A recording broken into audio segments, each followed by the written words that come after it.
स्वर्गीय आमदार शिवाजीराव कर्डिले यांच्या निधनानंतर राहुरीनगर पाथर्डी मतदारसंघातील आमदारकीचे पद रिक्त झाले. सदर जागेसाठी आता पोटनिवडणूक जाहीर करण्यात आली.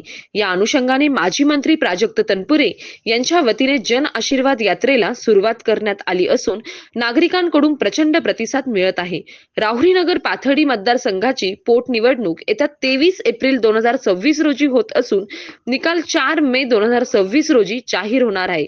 माजी मंत्री तनपुरे हे भाजपमध्ये प्रवेश करणार अशी संपूर्ण मतदारसंघात चर्चा सुरू आहे. मात्र सदर जागेसाठी भाजपाने युवा नेते अक्षय कर्डिले यांना उमेदवारी द्यावी अशी कर्डिले यांच्या समर्थकांची मागणी आहे. तर माजी मंत्री प्राजक्त तनपुरे यांनी सदर निवडणूक आपण लढवावी की नाही असा प्रश्न जनतेलाच विचारला.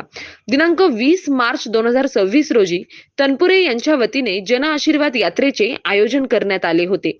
तालुक्यातील बारागाव, नांदूर, बोटेक, मोमीनाखाडा, मल्हारवाडी, घोरपडवाडी, कणगर, वडनर, चिंचोळा, ताराबाद यादी भागातून यात्रा काढण्यात आली.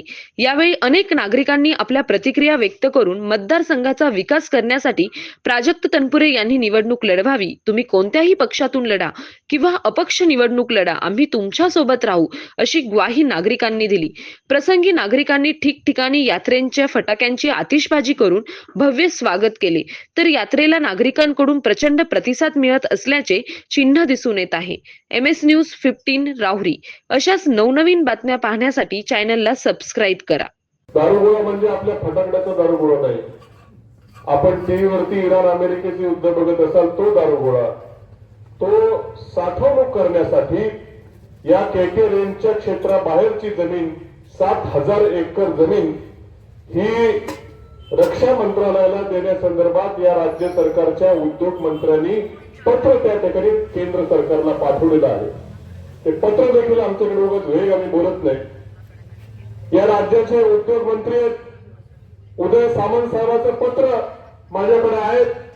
त्यांनी सांगितलंय की अम्युनिशन पार्क म्हणजे थोडक्यात दारुगोळा संदर्भातले साठवणूक असेल कारखाने की त्या संदर्भातल्या सुविधा असलेलं क्षेत्र या KK रेंजच्या क्षेत्राच्या बाहेर म्हणजे जे KK रेंज आहे ते आहेच, त्याच्या पुढे बाहेर 7,000 एकरचं क्षेत्र हे महाराष्ट्र सरकार हे केंद्रातल्या रक्षा मंत्रालयाला द्यायला तयार आहे अशा आशयाचं पत्र या राज्याच्या उद्योग मंत्र्यांनी त्या ठिकाणी काढलेलं आहे.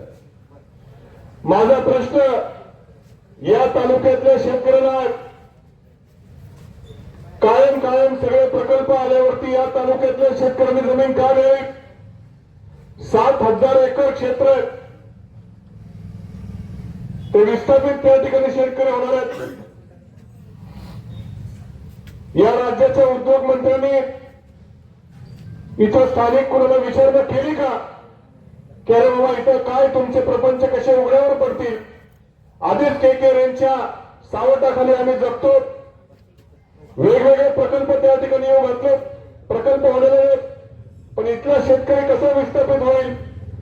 बिचारे आमचे मुळा धरणातले प्रकल्पग्रस्त असतील, विद्यापीठातले प्रकल्पग्रस्त असतील, उपोषण करून त्या ठिकाणी नोकऱ्या अजून त्यांना मिळत नाहीत आणि आता इथं हे आणखी 7,000 एकराचं त्या ठिकाणी पुनर्वसन करण्याची वेळ या तालुक्यावर येण्याचा धोका आणि दारुगोळ्याचा प्रकल्प म्हणजे काय साधा सोपा नाही.